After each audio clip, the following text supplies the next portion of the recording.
పల్లవి అక్క రండి కూర్చోండి. ఏంటమ్మా అలా ఉన్నావు? ఏం లేదు, మాకంతా తెలుసు. ఏంటో అక్క, నిన్నటి దాకా బాగానే ఉన్నాడు, సడన్ గా ఇలా మారిపోయాడు. ఉప్మాలో జీడిపప్పు ఎందుకేసా ఉంటాడు, టీలో పాలు ఎందుకేసా ఉంటాడు, చీటికి మడికి ఇలా తిడుతూనే ఉన్నాడు. అప్పుడే ఏమైందమ్మా? రేపో మాపో నీ మొగుడు తాగి లేటుగా వచ్చి తలుపు వేసి ఉంచితే తిడతాడు, తలుపు తీసి ఉంచితే సంతాడు. వేసిన పెగ్గు దిగకపోతే ఉదయాన్నే లేసి ముగ్గెందుకు వేసావే అంటాడు. మూడును బట్టి మాట్లాడతాడమ్మా. ఏంటక్క నువ్వు చెప్పేది? మెల్లమెల్లగా నీకే అర్థమవుతుంది. అయినా ఆయనలో ఇంత సడన్ గా మార్పు ఎలా వచ్చింది? దానికి కారణం మా మొగుళ్ళేనమ్మా. మీ మొగుళ్ళ? దొంగ సచ్చినోడు, చూసి నేర్చుకోరా అంటే నీ భర్తనే చెడగొట్టేశాడు ఆ పొట్టోడు. ఈ రోజు మీ ఇంట్లో జరిగిందే ప్రతిరోజు మా ఇంట్లో జరుగుతుంది. అయితే మీ మొగుళ్ళు కూడా తిడతారు, కొడతారు. అంటే వాళ్ళు తిట్టినా కొట్టినా మన పడుండాలా? తప్పదు కదమ్మా. నాటి త్రేతాయుగం నుంచి నేటి బ్రాంతియుగం వరకు ఇదే అనాదిగా వస్తున్న ఆచారం. ఇలా అయితే నేను నా మొగుడికి విడాకులు ఇచ్చేస్తాను. పల్లవి, విడాకులంటే తవలపాకులు అనుకున్నావా ఈజీగా ఇచ్చిపుచ్చుకోవడానికి? మన కర్మ ఇంతే అనుకుని బతకడం కంటే మనం చెయ్యగలిగింది ఏమీ లేదమ్మా. అది కరెక్ట్ కాదు. వీళ్ళని ఊరికే వదలకూడదు. ఈ రోజు నుంచి మన ముగ్గురం కలిసికట్టుగా ఉండి ఏదో ఒకటి ఆలోచించి వాళ్ళకి బుద్ధొచ్చేలా చేయాలి. అయ్యవా, నీ మగాళ్ళ గురించి నాకు తెలియదు గాని నా పొట్టోడికి బుర్ర ఉంటేగా బుద్ధి రావడానికి. అయితే ఈ సమస్యని నాకొదిలేయండి.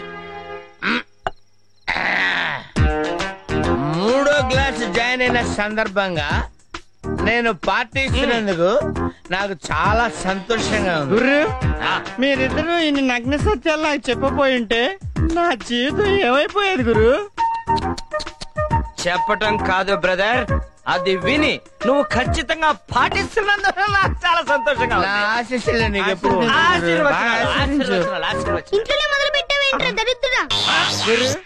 ఈ పిల్లోడు నీ కొడుకా? అయిపోయా. ఈ పిల్లడు నీ కొడుకు అని అడుగుతున్నావు, నీ డౌట్ ఎందుకు వచ్చింది? సావిత్రి, వస్తున్నా వస్తున్నా. ఏ సావిత్రి, సావిత్రి నువ్వు రావే. పిలిచారండి? పిలవపోతే రావా? పిలవపోతే రావా? ఏ తమ్ముడు చెప్పు, ఇదేంటి? చిప్స్. ఇదేంటి? మిక్చరు. ఇదేంటి? సోడా గురు. ఇది సోడా, ఇది మిక్చర్, ఇది చిప్స్ అని నువ్వు కరెక్ట్ గా చెప్పావు. మరి నీ కొడుకేనా అని అడిగి ఉంటే అది నీకు డౌట్ కదా? ఉద్దేశం నువ్వు అడిగిన ప్రశ్న సమాధానం చెప్పు. నీకు డౌట్ వచ్చి అడిగావు కదా? డౌటే కదా? ఏంటండి? ఈడెవడు? మన కొడుకండి. మన కొడుకేనా? మన కొడుకైతే ఇతనికి డౌట్ ఎందుకు వచ్చింది? ఎందుకు వచ్చింది చెప్పు. ఈడెవడు? మన కొడుకేనండి. తల్లివి నువ్వేనే, తండ్రి నేనా కాదు అది చెప్పు. చెప్పు చెప్పు, నువ్వు ఇట్లా చెప్పు. నువ్వు నేను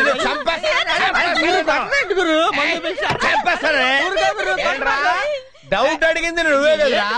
ఏంటంటే వాగుతున్నావు?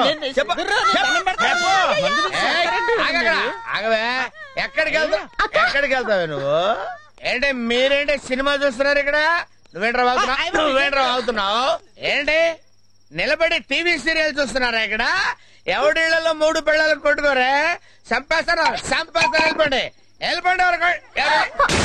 తీసుకోండి. ఏమే పరదే, ఎక్కడికి వెళ్ళావే? ఎక్కడ దాక్కున్నావు నువ్వు? చంపేస్తాను.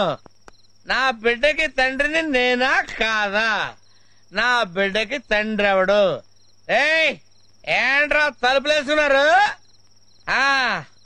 మన దెబ్బండి అంతే. అమ్మ ఇక్కడ ఉన్నావు నువ్వు? చెప్పు. ఏంటే ఇక్కడ దాక్కుంటే కనుక్కోలేను అనుకున్నావా? ఎవరే నీకు అక్క? ఎవరే ఎవరే ఎవరే నీకు అక్క? వంగింది చాలుగానే ఏం ఆలోచించావు? ఈ అవమానం దారుణం, నేను సహించలేను. మానమే ధనంగా బ్రతుకుతున్న ఒక నికార్సైన మగాణ్ణి ఓ కులట మెయిన్ రోడ్డు మీద, అది అందరి ముందు, అందులోనూ నీ పెళ్ళ ముందు ఒక్కటి పీకింది అనంటే ఇంకెందుకు నువ్వు బతకటం? నేను చచ్చిపోతా. నేను చచ్చిపోతా మావా, నేను చచ్చిపోతా. నేను చచ్చిపోతా. మావయ్య ఆగు, ఇవాళ అసలు టైం బాగాలేదు. రేపు శుక్రవారం మార్నింగ్ 9 to 9:30 పరమ దరిద్రంగా ఉంది, అప్పుడు పోదు. కానీ అంటే నిండు 100 ఏళ్ల నా జీవితానికి 40 ఏళ్ళకే శుభం కాటేస్తారా? మీరు అసలు మిత్రులేనా? ఊరుకో మామా, ఏదో ముచ్చట పడి కొట్టిందే అనుకో, ఆ మాత్రానికి చచ్చిపోవాలా? ఏంటల్లుడు మామూలుగా కొట్టింది కాబట్టి సరిపోయింది. అదే పడుకోబెట్టి మీద కూర్చుంటే చచ్చిపోయి ఉండేవండి. లాగిపెట్టి నువ్వు కూడా టేకాల్సింది. ఎవరు నేనా? ఊరుకోరా. అది అసలు ఎలా ఉందనుకున్నావు? ఆడ మైక్ టైసన్ లా ఉంది. అది ఇచ్చిన పంచికి కళ్ళు బయర్లు గమ్మి, నీకు తెలుసా? ఇప్పుడు నువ్వు కొట్టే పంచికి ప్యాంట్కి ఆ రాక్షసి కళ్ళు బయలు కమ్మాలి, జీవితాంతం కుళ్ళి కుళ్ళి ఏడవాలి. శభాషలుడు, ఇప్పుడు నువ్వు నాకు ఫ్రెండ్ అనిపించావు. నేనేం చేయాలి చెప్పు? నిన్ను 10 మందిలో కొట్టిన ఆడది జీవితంలో ఇంకెప్పుడు తలెత్తుకోవడానికి వీల్లేదు. నువ్వు వెంటనే వెళ్ళి దాని శీలాన్ని లాక్కొచ్చాయి. ఊరుగా బా, శీలం అంటే ఆరేసిన చీర అనుకున్నావు, మూలేసిన చీపురు అనుకున్నావు, సట్టుకుని సంకలు అట్టుకొచ్చేయడానికి. అది కష్టం కానీ ఇంకొక ఐడియా చెప్పు. అంటే ఏంట్రా? మా రాంబాబు గారికి అంత కెపాసిటీ లేదని, లేకపోతే రేప్ చేసే మ్యాటరే లేదని? వాడు నికార్సైన ఫుల్ బాటిల్ రా. ఒరే రాంబాబు, నువ్వు వెంటనే వెళ్ళి ఆ శ్రీకన్య శీలంతో ఆడుకో. అవసరమైతే మేం కూడా హెల్ప్ చేస్తాం. థ్యాంక్స్ అల్లుడు. మీరు కోఆపరేట్ చేస్తానంటే నేను వెళ్ళి దాన్ని రేప్ చేసి ఆ రేప్ ని మన పురుష జాతికి నేను అంకితం చేస్తా. ఓకే, ఇదే స్పీడ్ వెళ్ళు మావా. ఏం చేస్తాడో ఏంటో, ఎలక్కి వెనక్కి ఫైట్.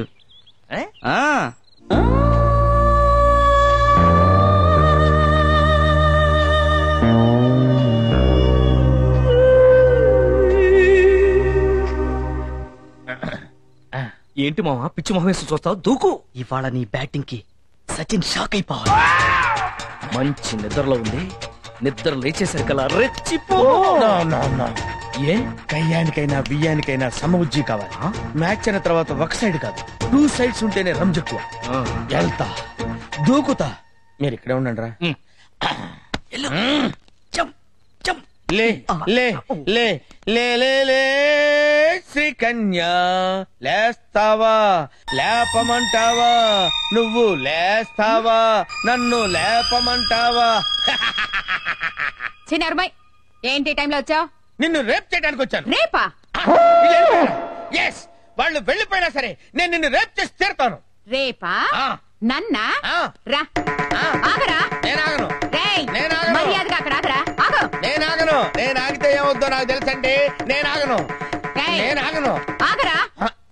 నేను గట్టిగా తొడగొట్టానంటే ఆ చప్పుడుకి గుండాగి చస్తావు. తెలుసు. నా ప్రాణం పోయినా సరే నిన్ను రేప్ చేసి తీరుతాను. మగ జాతికి అంకితం చేస్తా.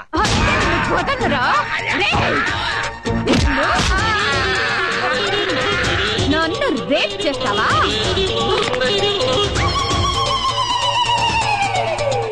ఏమండి, 104సారి అడుగుతున్నా, ఎవరు కొట్టారో చెప్పండి. ఎవరు కొట్టారో చెప్పు, వాళ్ళకి 2 చాక్లెట్లు ఇస్తా.